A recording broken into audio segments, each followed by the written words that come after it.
but he always loves to hear about it, that's for sure. All right, Pam, I guess we should get started then.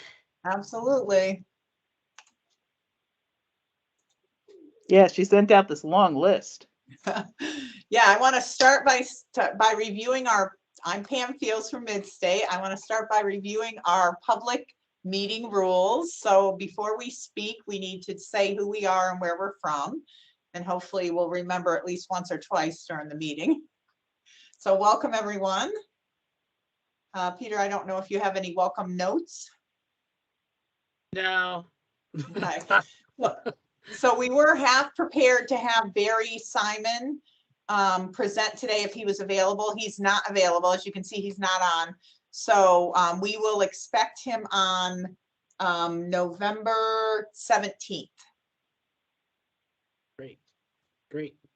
And Okay. he's going to speak about, this is Peter Mason, he'll be speaking about a couple of the different supports in DEMIS regarding one is like a hub and spoke idea, and the other one is the ACT program. So to hear what that is and whether we at DDS can look to develop something similar. All right, this is Pam Fields from Midstate. So Peter, I'm not sure if you want to jump into our list or if you want to do agenda items 5 and 6 first and then go to the list. Okay, let's see. Let's do. So agenda item 5 is just an update. You want me to share? Sure. Then I can see what I'm doing. I don't think I can share. All right, an update on.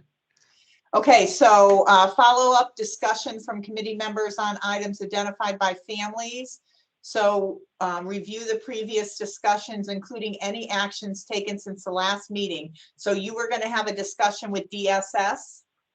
Yeah, so I had, this is Peter Mason, I had a discussion with Dawn Lambert. She's the one who oversees the CFC program that a lot of our people have joint funding with, to see about them with assistive technology. So I have a meeting with her on November 7th. Okay. So I'll be able to report at the 17th meeting. Perfect. And then you were going to have a discussion with DCF about getting technology into the homes before transitioning to adult services. So it was actually, the meeting I had was with Tammy for individuals. And so we started talking, and it was like a concept of individuals would begin to transition to more.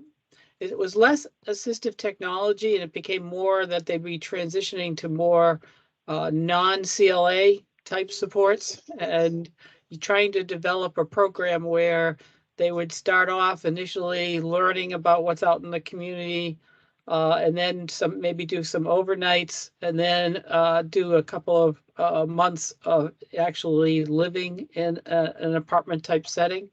And so that by the time they by the time they graduate, then, you know, they have a little bit more experience, and the family would be a little bit more comfortable than always just wanting to go into a CLA. So we just started that conceptually. And so Tammy's going to start writing something up, and then we'll try to see where we can, how we can take off with that idea. Okay, perfect. And then the last was a discussion with DDS. If there is a transition plan in place, will the incentives be there throughout the process if it takes longer than the ARPA money is available? I think that was the question. Yeah, I think it was too. And I think, you know, I'm working through that. You know, conceptually right now, we agree with that. The issue would be that there would have to be some kind of progress measurement that we know that the provider is moving towards it. And, you know, there'd probably be some kind of, there'd have to be some kind of end date as to what it is, so that it's not going on forever. And the provider doesn't just say, you know, I'm going to do this, and it just keeps going and going and going and never gets done. So we'll be talking that we have an internal ARPA meeting, and trying to come up with some of those requirements in order to do that.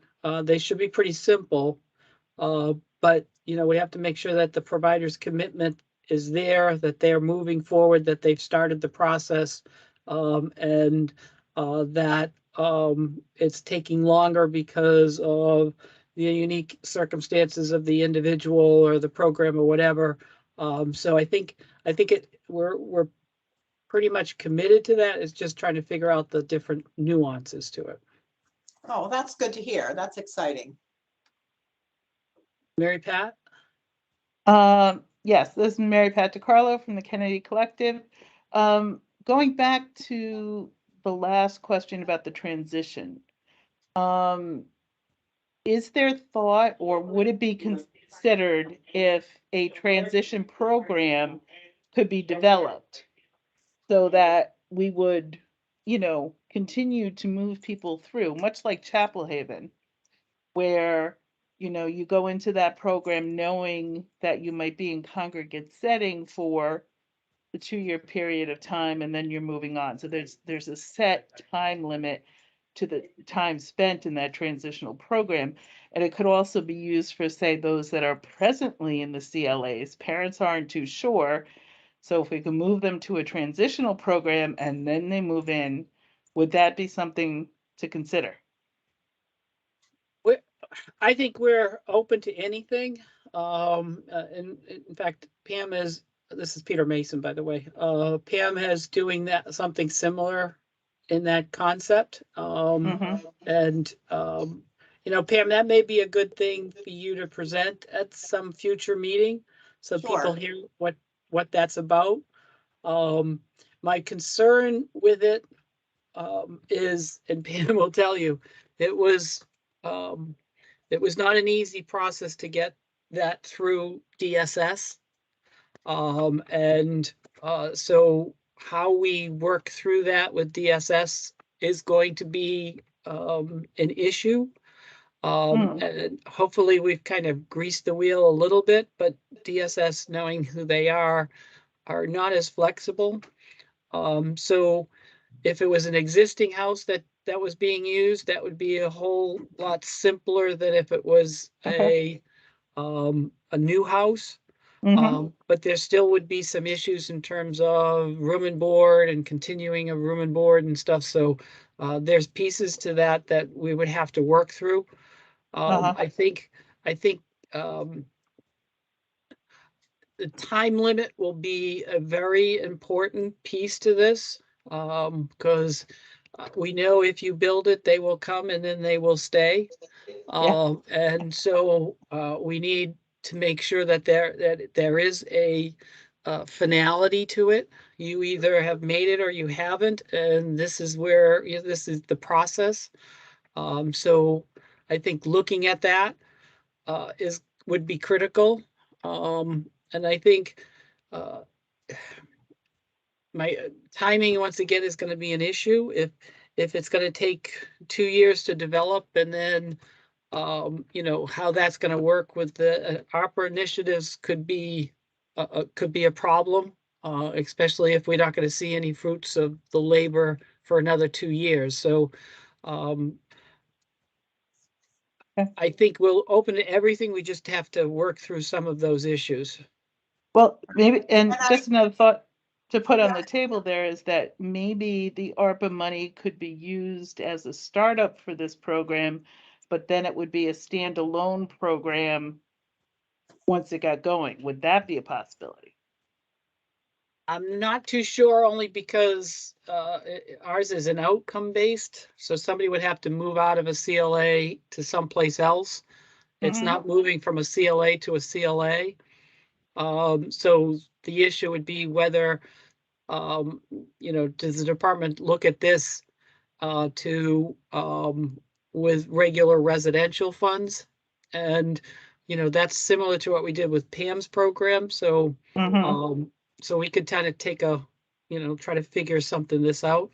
You could be looking at, if you want to use house A as the transition house, Yeah. And the people coming into it are from house B.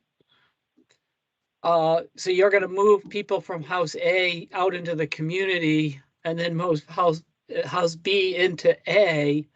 That then would be able to work through the the ARPA funding, because you'd be getting the money from the people who are moving out from A, Right.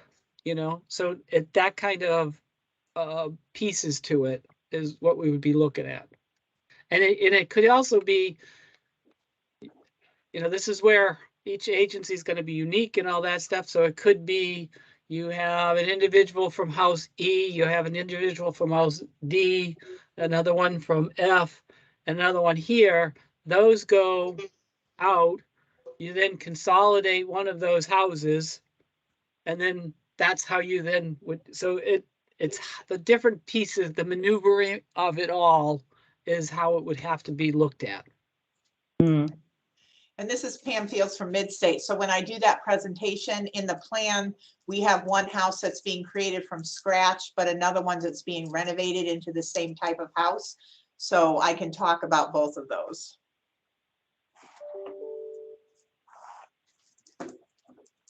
All right, and then the number 6 on our, if there's no more discussion or questions on number 5, on number 6, we had Peter presented the draft transformation document last week, and some members supplied some input for that. So do we want to do a quick update, Peter, on where we are with that, or? Yeah, Brian sent some stuff which I was very appreciative of. And so I'm actually going to bring his thing up and then we can talk that way. So hold on, let me just do that. So let's share.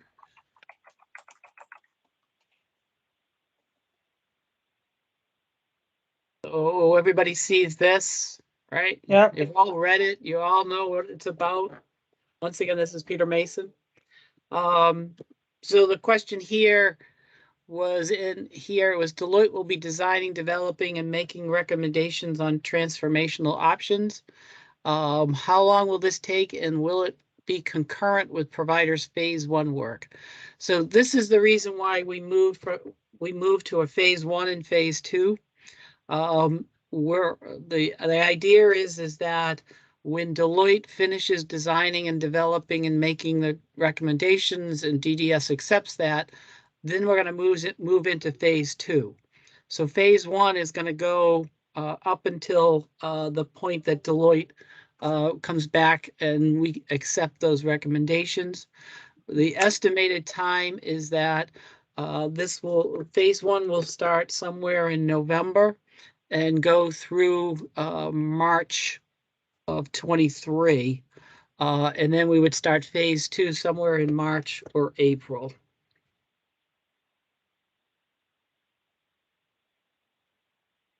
Hey. This is Yep. this is Mary Pat DiCarlo. Question in regards to that. So it talks about Deloitte developing options. But if you continue on and you read through the whole draft, it seems as though everything is already spelled out. So Well, I'm a little confused about what Deloitte is doing. Yeah, no, that's a good point. I guess when this was written, this is more or less more for phase 1. And then when phase 2 comes in, we'll probably then amend this and adjust this transformational plan process. But I needed to start someplace, and so this basically is for phase 1. But some of these components may stay the same, so I didn't want to say this is only phase 1 and then somebody comes back, well, that was in phase 1. So but the design here is that we will then readjust this process description to match what we're going to do in phase 2. I don't know how much different it's going to be. I don't know, what they're going to come up with. And so this was the first attempt, our attempt to give some explanation of what we're doing so people have an idea. But for the most part, this would be basically for phase one. That make sense? Yes, I'm just because it's a little confusing, I'm just wondering if then we separate this out a little bit more and say, you know, this is phase one, and then Deloitte comes in and does their thing, and that's phase two. So I don't know, maybe some other thoughts will come to me as we go through this. Okay, all right. Let's see, what was that? Oh, did I miss this one? Providers are encouraged to work with their primary region in advance. Will the staff in the primary region be trained in assisting the provider agency with their transition plan? That's what we're working on right now. We're identifying which regional staff will be part of this. In the beginning, especially in phase one, I'll be involved, and Keith and Greg will be involved to assist the region to help them, and Deloitte will be helping us as well in terms of some of the technical assistance to help the providers. In phase one, our assumption is because it's voluntary, we have agencies who have an idea of what they want to do. And so we don't think there'll be a lot of technical assistance in that particular piece of it, but there still may be. And if that's the case, then we'll all work together to work through the transition plan. Where, this is Mary Pat DiCarlo again. You talks about, you say how it's voluntary, but then where did I see, oh, never mind, that's phase two, where people, agencies are required to submit a plan. Right. So at this point, there's discussions in terms of this piece here, and getting people to work to start thinking down this line. So we're working through what that mandatory means, and we'll be looking at what the approval process is, and if there's a denial piece to it, if there's an appeal process. We don't have all that, so I haven't put that in, and as we get through some of this stuff, we will. I would, in the first phase, I don't plan on a whole lot of denials unless somebody comes in and their plan is to close this CLA to open up another CLA. That will be denied. But as long as they're in with the transition piece, we'll be working with that provider to help them through this process. Let me say, I think that. If I forget something, let me know. I'm just trying to make sure I get through this. Have a primary region staff agreed to comply with this requirement? Well, that's we're working through that, as this is a draft. We're not sure if 1 week is going to be the right amount, if it's going to be 2 weeks. That's the stuff that we're working through. We had one provider who has jumped the gun and submitted a plan. So we're going to miss that 1 week time period as we try to work our way through this. And now we have a plan that we're going to be working through. I saw that, Brian, about Siston. I got to change that. Thank you. Okay. No later than 3 weeks after is that enough time? It may not be. I think I put this in just to, I wanted to make sure that it stays on the top of people's list. And so I put that at 3 weeks. I haven't heard yet back from the region. Somehow I have a feeling I'm going to hear back. The issue is going to be, and as I keep saying, timing is the big piece to this, and we don't have time for everybody to take their time with this. And so we need to make sure that people are being focused on it and working through whatever issues. Whether that's going to be 3 weeks or whatever, I'm not too sure. But we want to make sure whatever that time is that it's people are taking this and putting it at the top of their pile. Face to face, yeah, that should just say electronic face to face, so take that off. Is this 60 days full time in the alternate? Yes. So this is that they would have moved to the alternative setting. So it's 60 days after they've been in there full time. It's not for half a day here or a half a day there. They'd be moved after 60 days. Can the provider use this to pay additional staff? Absolutely. Yep. And we, the way we're looking at this is, as I've said in the past, this is like an outcome payment. And so at that point, the provider can use that incentive money, the incentive payment as they see fit. And whether that's to pay staff additional dollars during this, whether that's to pay for additional staff, that's up to the provider.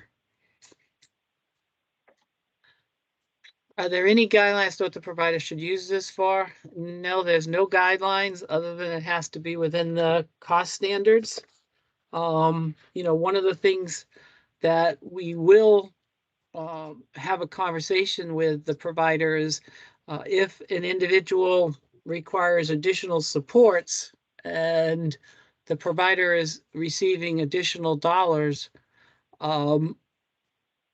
and then they come to DDS for a one-time for that additional supports, there'll be a conversation. It's like, okay, you have all this money, why can't you use it for that additional staff? Now, if they're using that for a legitimate purpose, that gives a reason why I can understand. But if not, the reason we're giving this is to assist that individual to move into that new placement. Heather has a question, Peter. Heather Latora. Yep. Hi, Heather Latora from Marrakesh. A quick question is that under the list, I tried to raise my hand there, but I guess you can't see because the way we're formatted. It didn't include shared living, and I'm not sure why. That definitely should be one of the options. Yep, you're right. Under residential, so I wanted to make sure that we added that back in. Yeah, and I don't think this is what one of the original versions. This is Peter Mason. I don't think we had supportive housing either, so that will get put in. I'll put that in. Okay, thank you. And then the other thing that came to my attention, so I was looking at this, and I also was at the NCORE conference, and Medicaid representatives were there about the final rule and what's required, and that's not moving. It's definitely going to be March 2023. And as I'm reading this and the freedom of choice, and as I'm reading through this, it's pretty similar to the final rule. And I feel like we'd have some more to kind of merge that. I think it would be worth it to kind of look at what we're doing as this goal and look what the final rule outcome looks like and kind of meld those. So we're, I'm sure some states are using ARPA money to get to the final rule, and this is sort of what we're doing. And I think for the buy-in and for the future of the best supports possible and the most choice and freedom of choice, that it might be worth it. And I know there's not a lot of time, but I'll help volunteer and meld that together. But I feel like we should really go back to that because it's going to happen in March 23. And you're saying phase 1 is going to be in March 23. And maybe we should think about that and put in some extra effort about that. Yeah, this is Peter Mason. That has come up. We're working with Krista, our Medicaid director, and Deloitte, and to see how we meld these with the final setting rule. So we're looking at that already to how that, whether if a provider has to do a plan, if they do the plan, is this part of the plan, or is this the format that they can use? So we're trying to figure out how to incorporate it.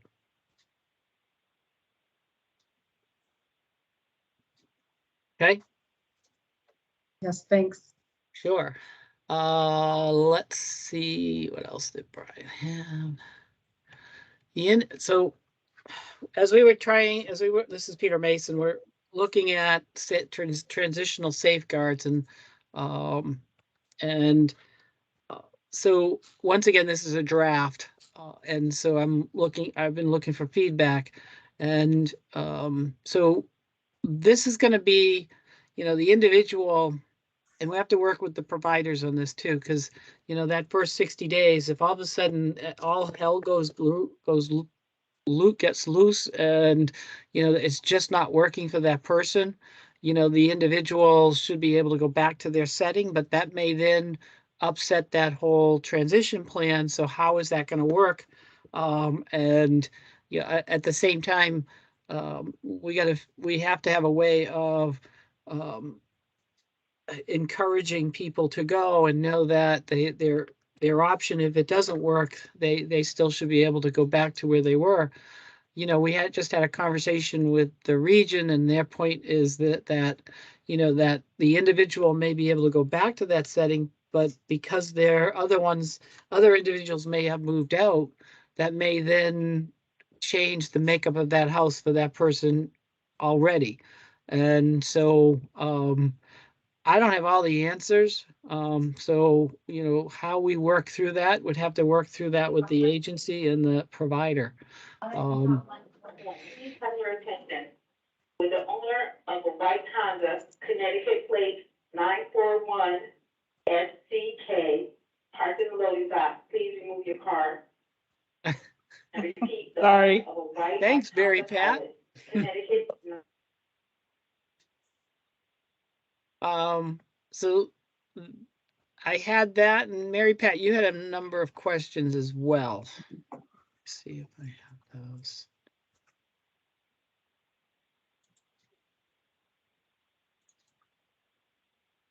Where did I see that? I got that someplace. It was funny. I thought so too, and I was looking for hers. I know I thought I brought it up, so I'll stop sharing right now. But where did I do yours? I'm not Maybe it's here. sure. All right, I got it. Okay, so hold on. I found it. Let me share that. Oh yeah, there it is.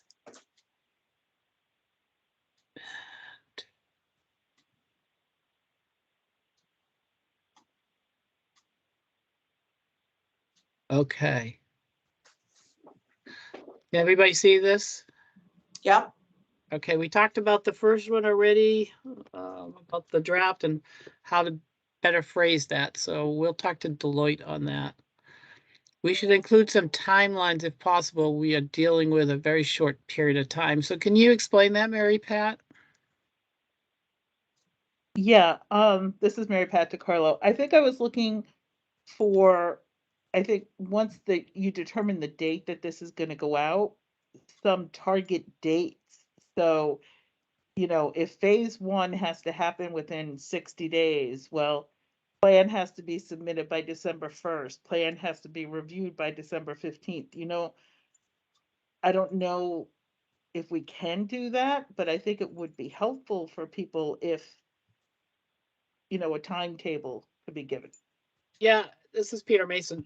I guess my feeling with this is that for some providers that they may be looking at how to do this, and it may take them some time to get it, to work through the process. And so, we talked about this with Deloitte, we were saying, okay, well, people can put in a plan up until the end of March. And that would be considered for the first phase. And then going from there would then turn to second phase. Because we don't want to, I don't want this to be a rush thing. I mean, I want it to be, I guess I do want it to be a rush thing, but you know, for, if we're gonna do it and do it right, it needs, the agency needs to be comfortable whatever they're submitting in versus, you know, look, I gotta get this thing in and done and not think of all the different issues. So I don't know how to get between those two. But that was our kind of our thinking.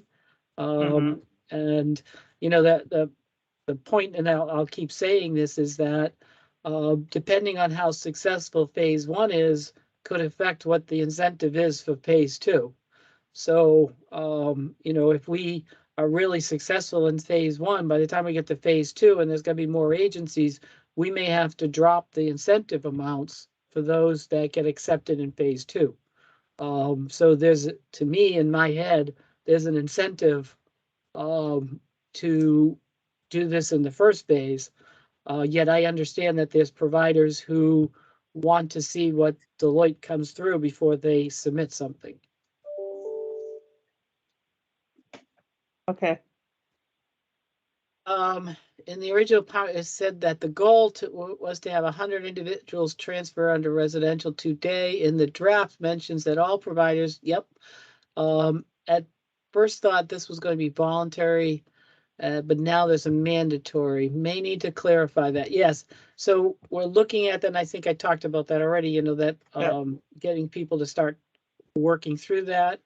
You know, if we get to a point where we have all 100 people identified, you know, that then would encompass all of the ARPA dollars, especially for residential. So then it would become, do we have other ARPA dollars that we could use? Are there DDS dollars we could use?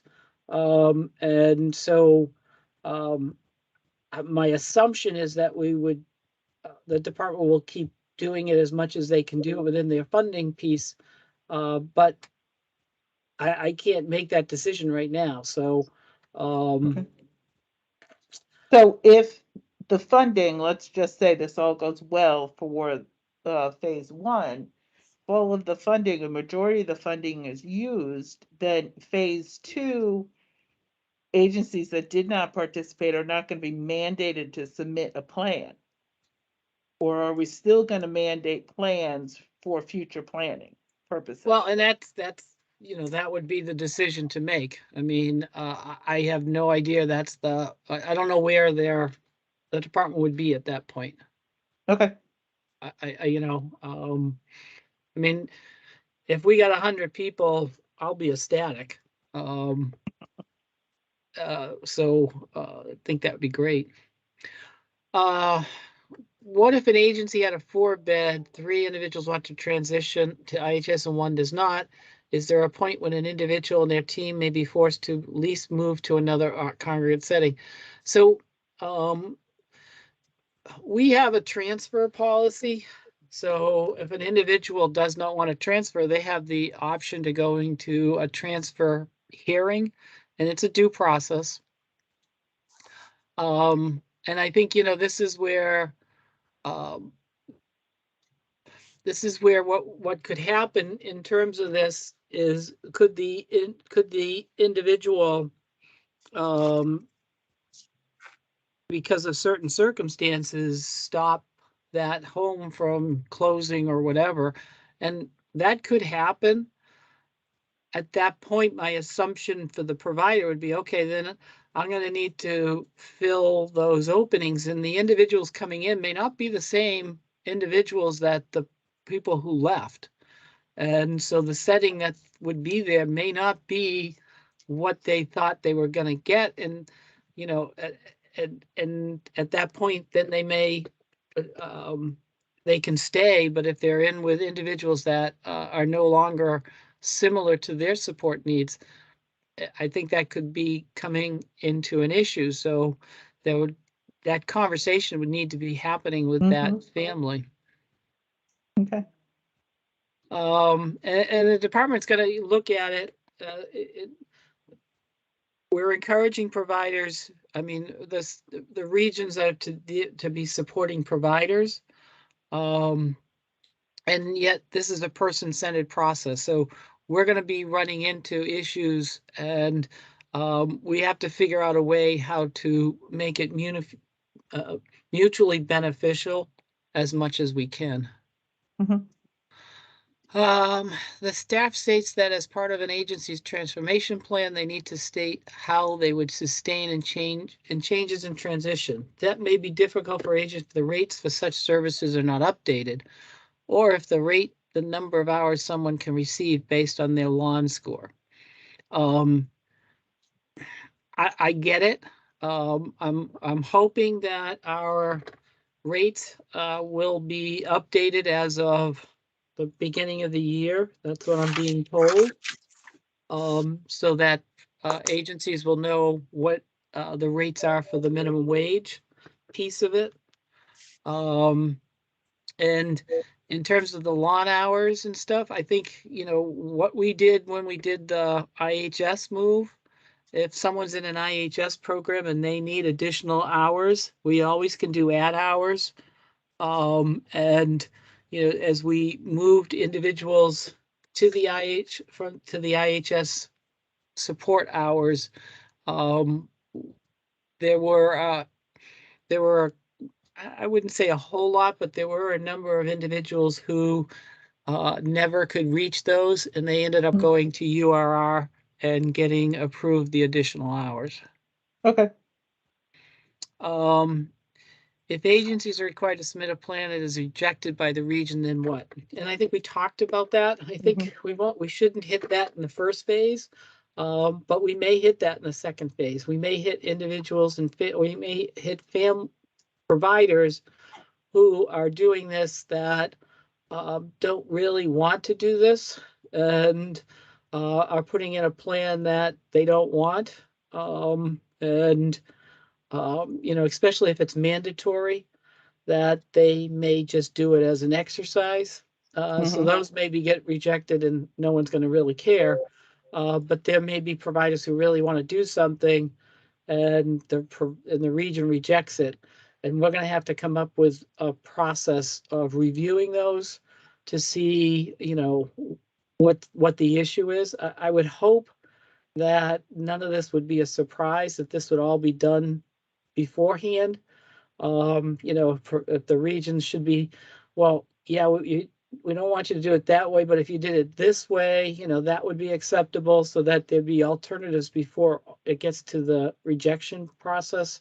But I can't control what everybody says and does out in the regions or with providers. Okay, thank you. Yep.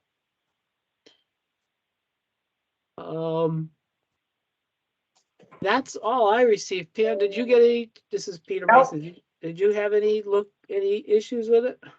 No, those were the only two we received, so we're good to move on in the Well, agenda. before we move on, I just want to make sure, Peter, did you read this and have any issues?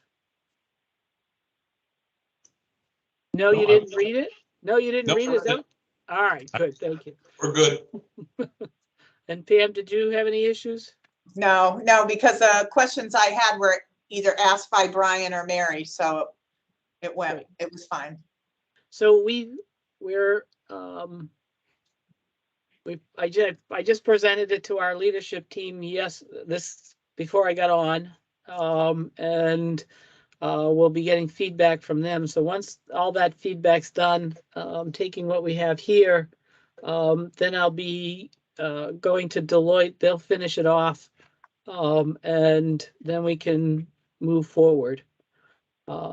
We now have a template for the transition plan that I can send out to everybody for you guys to take a look.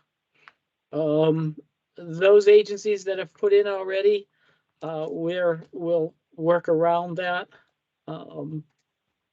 But this one is, we're trying to figure out, I think we got pretty much what the plan and questions to help providers that need to be answered. And we're trying to do it in such a way that it's in a Word document, and if you're only doing day, you can hit this and it will come up just the day piece. If you're only doing res, it will just do the res. And if you're doing both of them, you'll get the whole thing to fill out. So we're working through that. But I'll send you guys a copy. And then the last thing I'll send you is we're also looking at a survey for providers. And this survey is, the sole intent is to find out how many agencies will be interested in going and submitting a plan in phase one. We're doing that in order to judge the resource allocation that we need in terms of staffing. Deloitte's looking at in terms of what they'll need to do on their end for the first phase.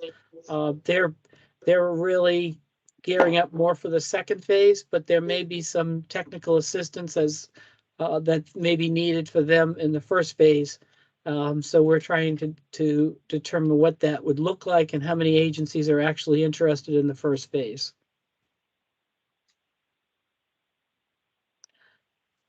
Okay, I think that's it for now. This is Mary Pat DiCarlo. I got two quick questions.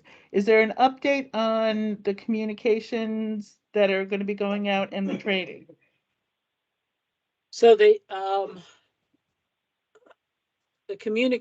just signed the communications consultant, which is going to help and start communicating that to individuals and families and DDS staff. With providers, I think we're going to send this out. Once I get this done, I can send this out so providers have an idea of what we're going to be looking for, and then we'll have the transition plan template that we'll be able to send out to the providers. The training for the voluntary piece, there won't be I don't think there's going to be that much. It's going to be more for the second phase. So somewhere we'll start looking at doing that somewhere in February or March. And Deloitte's got that built into their contract to be doing the provider trainings at that point.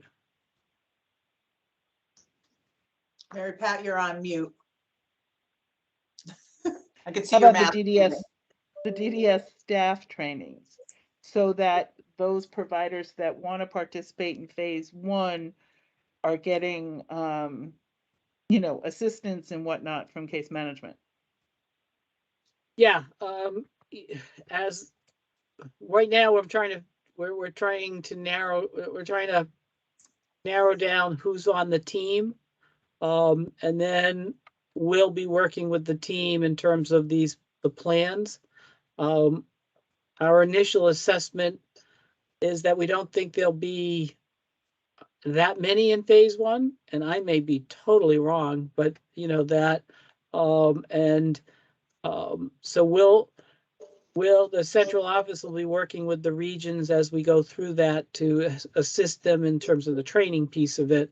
And as we get to phase two, then they'll be also training the staff in terms of some of this stuff too. So it's a work in progress in terms of phase one. But our thinking is that the ones who are coming in are more advanced in terms of where they want to go and have an idea of what they want to do. And so the assistance with the region is to make sure that they are in agreement, and we can assist them in terms of how to assist that provider to move forward. This is Mary Pat DiCarlo again. I guess that's where I'm a little confused, because if a provider wants to start thinking about participating in phase one, putting a plan together, the way I would go about it would be I would be approaching individuals, their families, their teams. And if the case managers don't know anything about this, we're hitting a wall first off. Yeah, So no, have they I seen get that. That's why we're the DDS engagement committee at this point has been working on. They did a survey on how best people receive their information, And then they're going to be working on messaging that goes out, and that's where the communication consultant's going to come in. In terms of the individual programs and stuff, we're working on how do we give them the additional information and training on what those additional programs are so that they know what they are. So we're doing that as we speak. We've been running a fourth Tuesday of the month series. And anybody who wants to can go on the DDS website, and on our homepage, you'll see one of the things is it says the fourth Tuesday of the month presentation. And that's there will explain all the different programs that we have that they're doing. They're doing webinar, or not a webinar, but people coming in and providing details of those specific programs. Okay.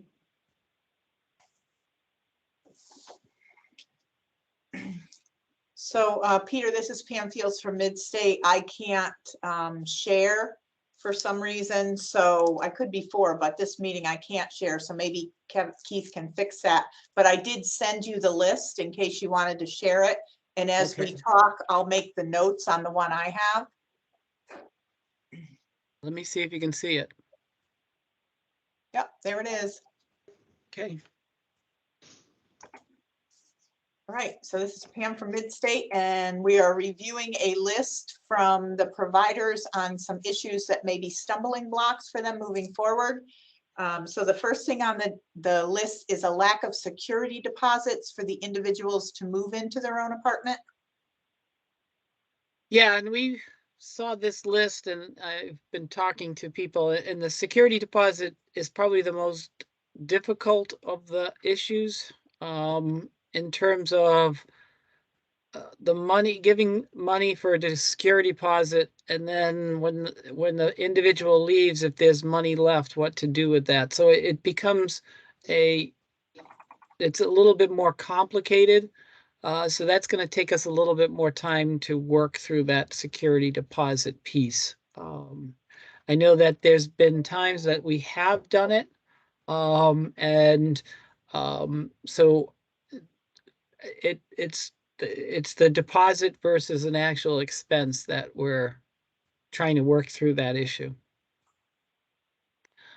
Lack of funding for the furniture loss. We've talked about this, and it may, one of the ideas is we may increase the amount that we have for the furniture. I think right now it's like $150 where we're looking at increasing that. So You mean we're working through 1,500, that. Peter, I'm sorry, this is Pam Field. You mean 1,500, not 150. 1,500, right? Yeah. Yeah, sorry. Yeah, and so we're looking at increasing that to assist people. Give info on budget after Meals on Wheels. It really affects people. So I didn't get that part. I got the furniture part, but the last part I was looking for a little bit more information. So I think the loss of the stipend from DDS, that was a separate one. And then I think I might have typed it wrong. So it was really if people need Meals on Wheels, how is that configured in their budget? Okay, I'm gonna do something here. Let me. I'll move them down. All right.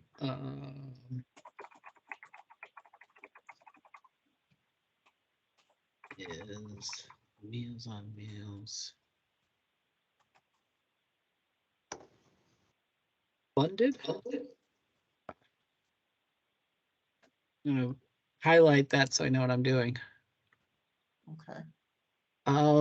Covering the startup cost of training and additional resources that agencies will have to add to move, not just getting an incentive when they're done. Can we just move back up, because right before the Meals on Wheels was the loss of the stipend from DSS? That's an issue. Oh, that's another one? Yeah. In terms of what stipend are we talking about? Well, it's when people live in a CLA, they get a monthly stipend that's identified by DSS, I think, of how much they get. If I'm correct, Mary Pat and Heather, you can jump in and correct me if I'm wrong. So when they move from the CLA into an IHS setting, they lose that amount. And what happens with a lot of them, if they're not employed, they end up at such a low poverty level, they have to even go to the food banks to get their food. They don't even have enough money to get their food. So, and then they don't have money to participate in recreation activities or anything when we're trying to get them connected to the community. So when the people are working, it's not such an issue, but when we're moving people into these settings that are not working, it becomes an issue that there's not more money configured into like the rent subsidy or the allotments. So they don't have money to meet a lot of those other needs, even clothing. Yeah, this is Mary Pat DiCarlo. I think a lot of it has to do, like you said, employment, but also what their other entitlements are. So people, let's say somebody who had worked and their Social Security may be higher, they may not get into that predicament. But yes, the out-of-pocket expenses for individuals is going to be greater. So this is the loss of the state supplement, Yes. right? So Yeah. the supplement is that for those individuals who can't pay for the room and board above their, which is their Social Security is not enough to pay for the room and board, so the state then supplements that. Yes. Okay, so we did look at this and this is where we're keep fighting against a moving target, because we're looking at increasing the rent subsidy piece to this. But now a lot of that could get gobbled up because of heat and the heat and electricity. So I'll have to take a look and see what we do. But I mean, the thing that we would look at is how do we increase the rent subsidy to assist in all this? Because I think that's where most of this money would come from. Right. All right. This is Mary Pat. It might be the only one that can't see the list. It went Oh, black. the list disappeared, Peter, when you were doing something. All right, let me get it back.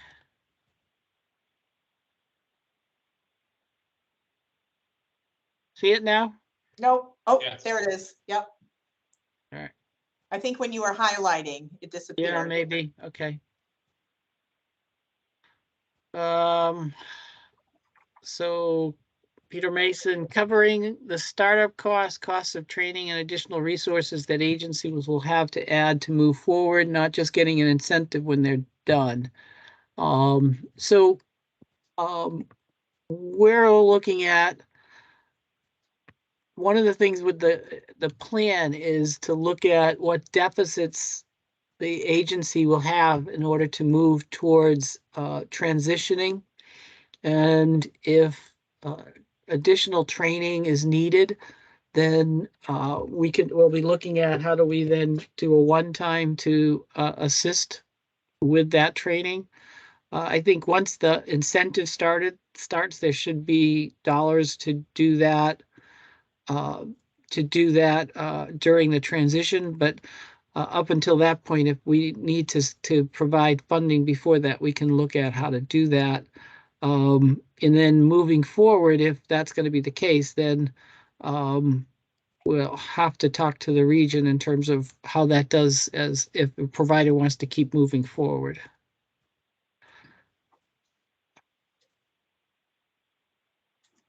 There's a lot here. Okay, hold Yeah, on. there is. I should have separated it more. I'm sorry. So the next one is to talk about incentives for the families.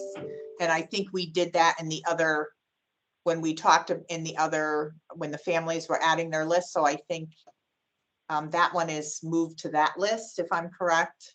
Yep. And then the other one was, and I think this is what Mary Pat was talking about, is that whole education piece. So, you know, the whole issue with an agency moving forward and the resources and the approval processes and stuff are not in place. So it seems to set people back when the regions are not ready or trained for the movement. So this was to do with LARC that opened up one of those tax projects. So they had 10 to 12 people moving out. They were using assistive technology. They got the assessments. They were moving forward. And then all of a sudden there was a holdup with HRC. They weren't approving the assistive technology. And so it was a big delay in the process. So I think that really goes with what Mary Pat was saying with the whole education piece. So I don't know Well, if we already yeah, covered no, that. I get, yeah, in fact, I had on Tuesday morning, I had a meeting with HRC reps and abuse and neglect reps regarding sensors, remote supports, and supported living, supportive housing. And we have an audio and video policy, and there are the issue of sensors. To me, I'm not too sure why it even went to HRC, and the piece that and I'll be talking to Elisa on Tuesday regarding the meeting I had. If it's part of remote supports, it shouldn't be going to. It's a qualified support, so it shouldn't go to HRC at all. I mean, it's a Right, qualified and that's support. where the confusion was. We were the ones who had said that, but it was, the region said it had to go. Right. No, and So, I know, and I'd love to say, you know, all our training is going to get everybody to understand what we're doing, but HRC is a different animal, and they may not necessarily see the connection. And so that's why I sat down with them specifically. Their issue in terms of sensors had to do with how far away the staff was. So in their head, if someone if the sensor's in there and it's to monitor the person having a seizure, and if the staff's an hour away, how much good that's going to do versus if the staff is out, you know, within the house. right.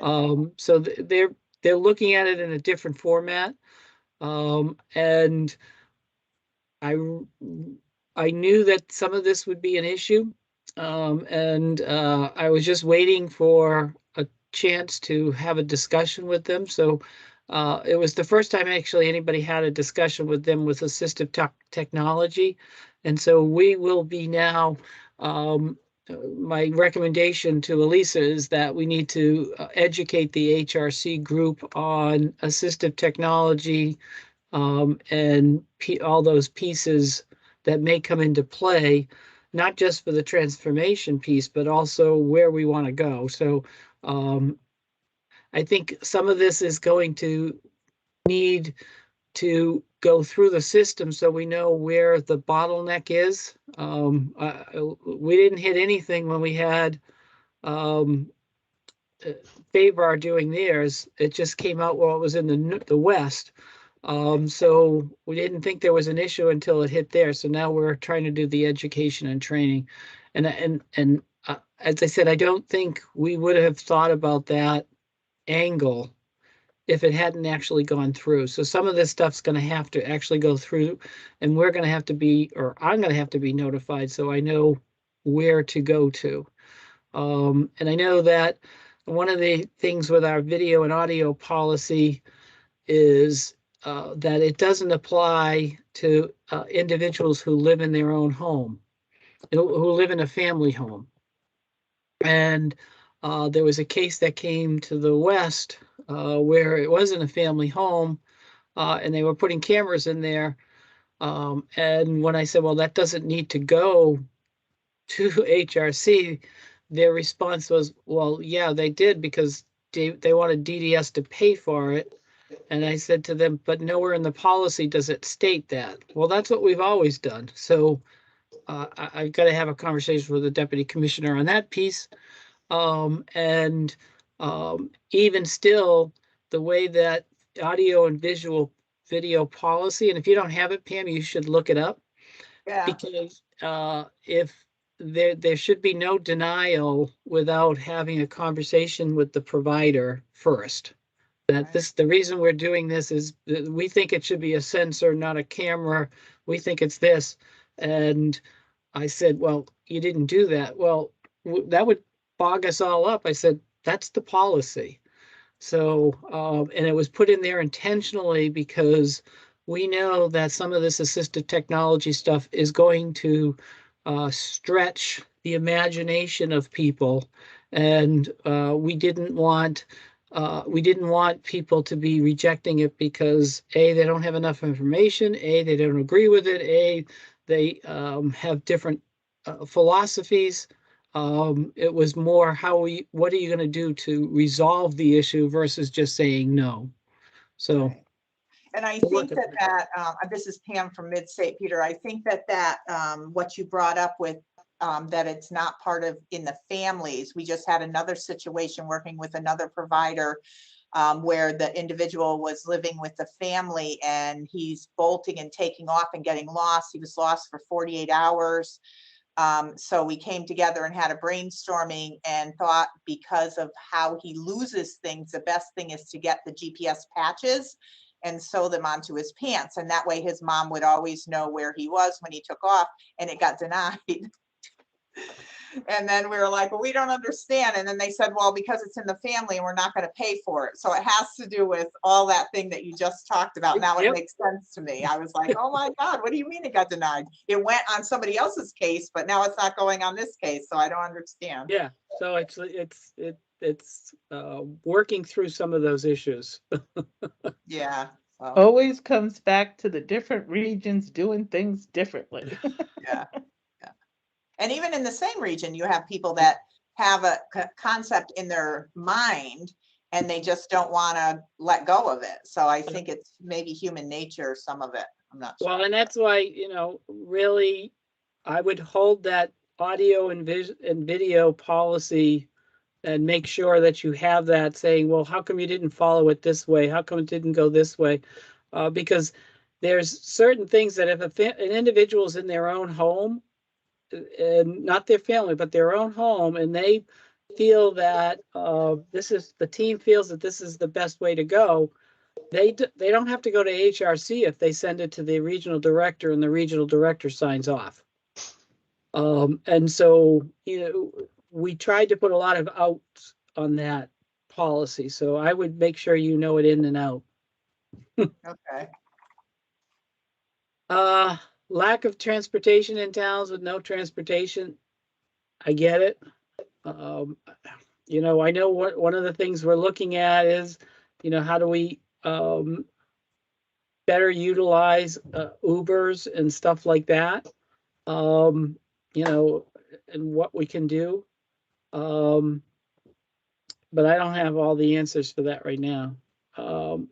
A clear approval process would help to clarify the plan and incentives as well. There is an existing employment incentive one-time request form and approval process that DDS has works well, perhaps something like that. And it's interesting somebody puts that in because I hear so many providers telling me that the incentive for the employment is very confusing. So, Right. but in terms of this, if the plan's approved, then the incentives are what they are. We'll work through that process with the first ones going through to see where the bottleneck is, but it should be pretty clean that an individual who's in their setting for 60 days, there should be a check that gets sent for the $33,500. Will these incentive pays be considered in and subject to revenue retention rules? Unfortunately, there's nothing much I can do about it, whatever those rules are. I think right now there is no revenue retention. There's no cost settlement. So, but they would be subject to the OPM cost standards. Will there be incentives for accepting a person into any CLA, CRS setting if an emergency placement list due to complex medical needs? This is not to fill beds.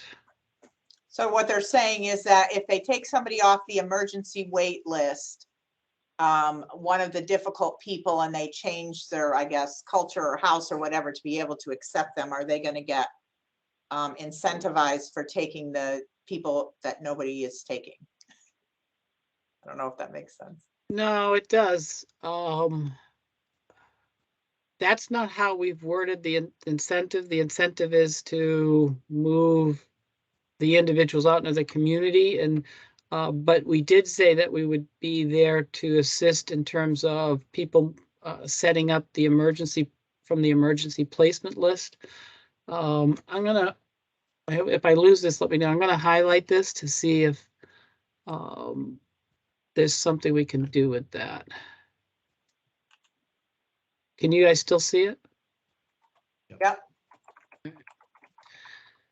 This is Mary Pat DiCarlo again. Maybe that could be specifically for more like phase 2, where if an agency has moved 1, 2, 3 people into, into the community, and they're backfilling with the emergencies, that there be some kind of incentive. It's got to kind of go hand in hand. I'm just not going to get an incentive because I took somebody off the E-list because I presently have an opening. But Right. if I move people out, if it went hand in hand in your plan, maybe that's a possibility. That yeah, would have to be matched with that. I'm not too sure we can do that, but I'll take a look. I know that we will be paying the provider for the vacancy during that transition. So if you move 3 people out, we'll still be paying for those 3 people until the new people start coming in. So that vacancy will be filled, but we don't have anything in terms of somebody coming in with the medical and complex needs. So I'll take a look and see if there's something we can do. And my only hesitancy, because they're still going into a CLA, I don't know if that's going to be able to be incentivized, even though this is what we want, but I don't know how we can incentivize it. So I'll take a look. What if they were coming from long-term care?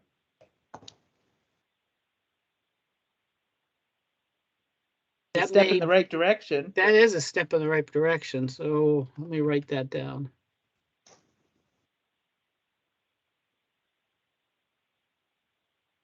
I'll take a look. For clarification purpose, does an agency get credit incentive for taking anyone on the wait list, or do they have to be listed as E, or will it be determined on lawn score? So some emergency places are not due to yeah, this isn't for the most part, this is not to fill a bed in a CLA. Even though you're taking somebody off the waiting list, it's not to fill a bed. Now, if part of the plan is that individual goes, if part of the plan you're setting up a, let's say a cluster support, and so you're going to have a cluster support for 5 people, and you take 3 people out of a CLA, you restructure the CLA, you close the CLA, and then you take 2 people off the waiting list, then those people coming off the waiting list to the IHS would get the incentive.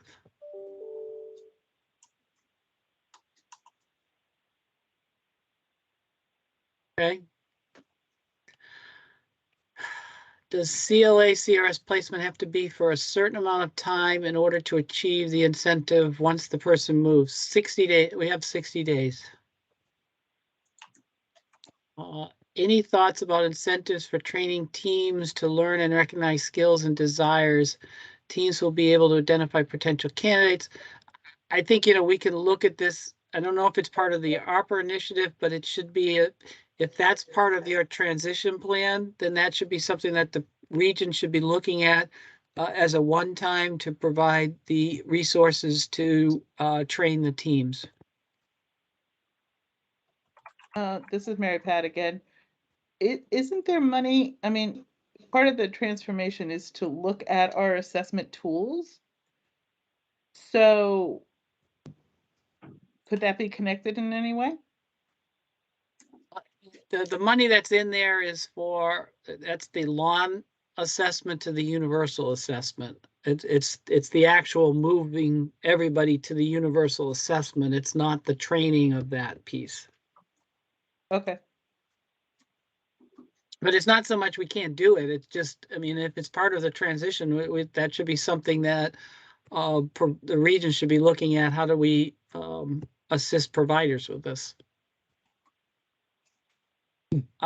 Is there an incentive for a company to close a CLA CRS even if the residents moving out are simply filling other? So no, there's not. But what we're looking at is trying to work with DSS so that if you close the CLA or CRS, any of the proceeds from that house would stay with the agency to be able to be used as they see fit. So that's the additional incentive that we're trying to do.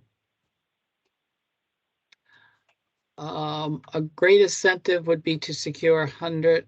We are looking at the wraps, and if that, you know, we're trying to see how we can secure more wraps that would assist in terms of this program. Is there an incentive to move into a transitional house? Once again, it depends what that transitional house, the timing and all that stuff. To move from a CLA to a CLA, it's still a CLA at that point. So whether that's a transitional house, we'd have to have the conversation as to what that means, what that looks like. And you know, one thing you can't get two incentives. So if you move from one to the transitional house, then you can't then expect to get from the transitional house out. And so I don't know if that may be a gray area that I don't know if we'll be able to do, but I will highlight this again. What happens, agent sells a house? That's what I just talked about. We're working through that. How can we get better access to Section 8 vouchers? Most towns have waiting lists. This is a very tough thing, and I think the housing wraps are better than the Section 8 in terms of this, but the Section 8 is a little bit more flexible. The housing wraps are actually usually attached to the apartment versus the individual. Approval of AT for independent. The process is not the same throughout the state. It needs to clear definitions of what we are doing.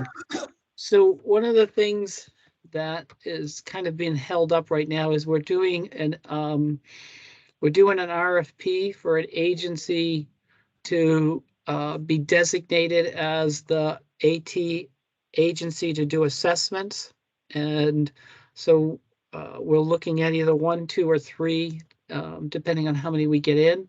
And they would be the designated person. So if an individual needs an assessment, they would then call the agency, or the company. The company would provide the assessment. They then would come back and say, here's all this is what needs to be done. That then the case manager would take that to Pratt. Pratt, with approval, would go back to the company. The company then would purchase the equipment, install the equipment, and train staff on it. So we're hoping that will help to grease the wheel, and once we can get this piece together. In the meantime, if anybody is having any approval of AT equipment, they should let me know. Say that last one again, Peter, I missed that. If anybody is having issues with approval of AT equipment, they should let me know. While I'm here, I will jump in and try to move these things forward. All right? Okay, and then what I'll do is I'll take the pieces that you were gonna follow up on and put them on the next agenda, just in case there's any updates along with the remaining updates from the family list. Okay, sounds good. What's next on our agenda? Let me go there, oops. That was it, Whoa, Okay. that was it. so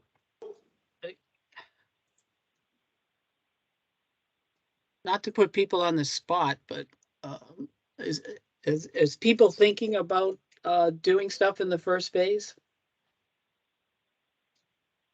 Well, Mid-State is, because they've been doing it, so yes, we are moving.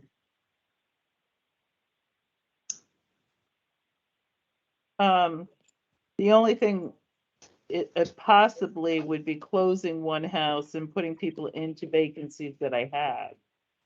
But I haven't gotten much farther than that. This is Peter from Mark Incorporated. We actually have a lot of people involved in our project search program who they're itching to go out and try to start living with some independence from the family home. So we've got a bunch of people who are looking to make that jump if they can secure some funding to do so. Put it under your tongue, okay? Okay.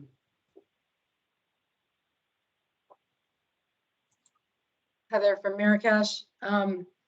We're always trying to do this. So I don't know. I think some of it will be done before this happens. And, you know, if it fits in, once we see what the transition plans look like and how to fill them out. If it makes sense, we would, you know, for the people we have plans for already that have that in their plan. Mhm. Okay. It's still, you know, it's still unknown. I think it's still kind of, I think it's just easier to look at it as the final rule and what we're doing, because that is also pressure on all of us to make sure we're meeting those goals and seeing that document that looks like both would be more helpful, I think, for us. So we can say, okay, yeah, we're doing it and it's going to fill this too, and we're killing two birds with one stone. And I think most agencies have the same, you know, we want people to live out in the community. Right. I think the three things, well, the four things, one thing Mary Pat said the first time we met is we're also we're keeping people alive and well so much longer that now we're doing the opposite. For some people, we're keeping them out of nursing homes. So that's also what my teams are working on right now, is to kind of keep people, what the, you know, assessment for adaptive equipment to keep people in their homes. So we're trying to do both ends of the spectrum right now, which is interesting how that happens at the same time. So a lot of our efforts are trying to keep people at home and not in nursing homes or, and then the three things that we hear from families are, you know, and I'm glad you brought up the income disregard. I just sent Pam what it's up to, you know, over $300 a month, when they live on their own, they are definitely on food stamps. And families are like, what? We've been Right, in, but the qualification for food stamps isn't even enough. At one point, our guys were getting like $16 a month, and we're like, why are you bothering? Like, what are you Right. gonna buy in the store for $16? but they're, you know, their families are, so I think the point that Peter made at the beginning, that and unfortunately I missed the last meeting, is starting with not putting people in CLAs, I think that's the easier route to take. And I don't know if there's an incentive for that to, okay, it's 21-year-old person or 22-year-old person is referred to us to one of our group homes. We get them all the time. We get referrals for people, right? 22 to 25, you know, that need to move into a group home. If there was a different option, I think doing that is also a path of least resistance. So we're not getting people used to having everything, what I call the birthday cake syndrome. Like, you move into a group home, even your birthday cake's covered, like your family, there's no other responsibility that anyone has to take. And once you do that, people are like, oh, my kid's taken care of forever. And now you're pulling the rug out from under them. And no matter how we cookie code it, and I'm, assure people, don't worry, we got them, we got this, that's a scary thing for families who feel like they're used to it. And then that's why I was concerned about the shared living not being there, because a lot of times families are like, no CCH, no, whatever it is that they don't like about it. They like having control. And we have a shared living where they rent, the people that we support rent their apartment. It's not like only for rich families that could buy homes or anything like that. And it just gives families a better feel about it, that the home is under their control and the people that is living with them can move out. And I think that's big with the final rule as well, as like they have control of their own place and it's not due to that. So I feel like, it depends what it looks like. I think a lot of us are doing it anyway. And to get credit and money for it, that's great. But it depends where you are right when we're doing it, because it might just be keeping 6 people out of nursing homes. And that's what we're concentrating on, and doing the assessments and getting equipment. So it's where our people are, I guess. Yeah. Yeah, and I make this positive, but I know this is going to be a lot of work, and I get it. Timing's not great because of staffing issues and all that. I get it, except we have the money now. Taking people off the waiting list, we have to make sure that, one of the things, that's why we're looking at, if we're closing group homes, we can divert some of the money that's in the group homes to people on the waiting list. We want to do that, and make sure that that money stays with that provider, that they can reassign that money and say, look, I can take 2 people from the waiting list. And so, we're trying to look at that. And if somebody's come off the waiting list as part of the transition plan, then that will be included in the incentives. And so, but there has to be some kind of balance to this. We're going to close this house, but we're going to open this, and this is what we're going to do, so that we can use that flexibility to use the money to assist people into the different places. And yes, I think diverting people away from group homes is to start is the key. If Peter Mason had his druthers, I would be starting to set up that, having 2 pots. If you want to go into a group home, you go into pot A and you're on a waiting list. If you want services now, you go into this and you can start getting supports now, but you can't go into you can't go into a CLA. And that'd be a tough choice for families. But at that point, you start diverting people away, because they're going to get supports earlier instead of waiting on a list for 10, 20 years. They'll be able to start learning how to be in the community. So, but that's just me, and I'm a retiree and no one listens to me anyway. So. This is Mary Pat DiCarlo again. To piggyback on what Heather said in regards to our aging population, I think that's one of my biggest challenges right now, because 80% of those in my residence are over the age of 45. So why at 45 would they move out? And then, in 20 years, 10 years, medical issues come up, and then what are we doing with that, right? So to me, that's hard when I look at my residential population. The other concern is a lot of the folks that are on the E-list, they're also older because they have lived at home with their families, and now mom and dad are in their 80s. And for them to go right into an apartment, again, the age thing comes into play. So, do we look at alternatives for that aging population? Mary Pat, can I just jump in? This is Pam from Yep. Midstate. I hear what you're saying. However, the remote monitoring equipment, and a lot of this equipment using for independent living came from the elderly system to keep people at home. So I don't know. I mean, if I was 40 and I had the chance to finally be free and live on my own, I would like the chance to do that. And I think the equipment was built for the elderly originally. So I think we sort of have to change, just my thinking, change our thinking a little bit to remember that that's where it came from. And Mhm. unless they're, you know, and like Peter said, our system has to be able to handle when the needs change. And we've seen that happen. We've had one person move back because she had mental health collapse, and there wasn't an issue with that. So I think that DDS is really open to the elderly moving back if they're having that, if they declined at a point where they can't live independently. But I really think they can live a lot more independently, a lot longer than we think they can. Peter, is there any more discussion about the ICFs and moving people out of the ICFs? I don't know. I'm not on those committees anymore. Sorry. I don't know. I know that there's discussions, there were discussions and,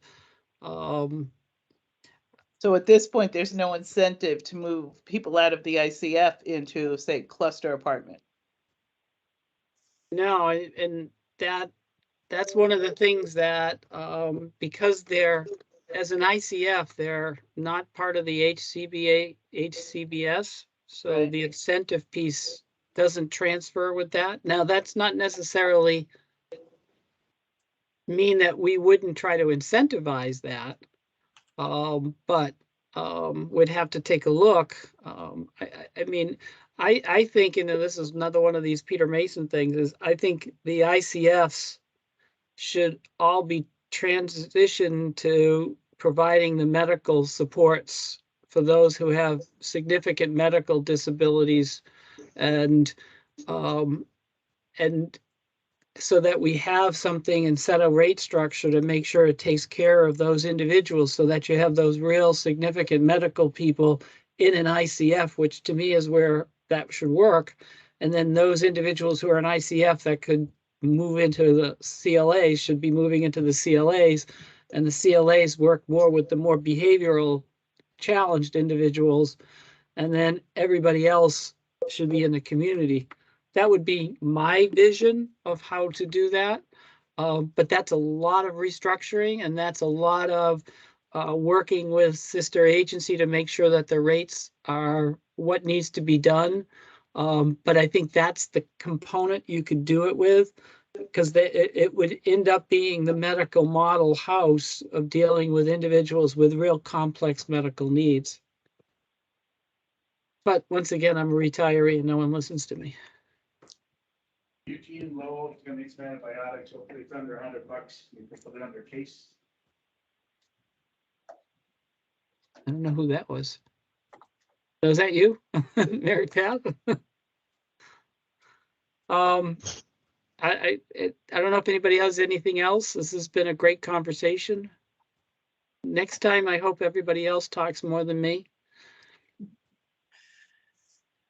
Thank you.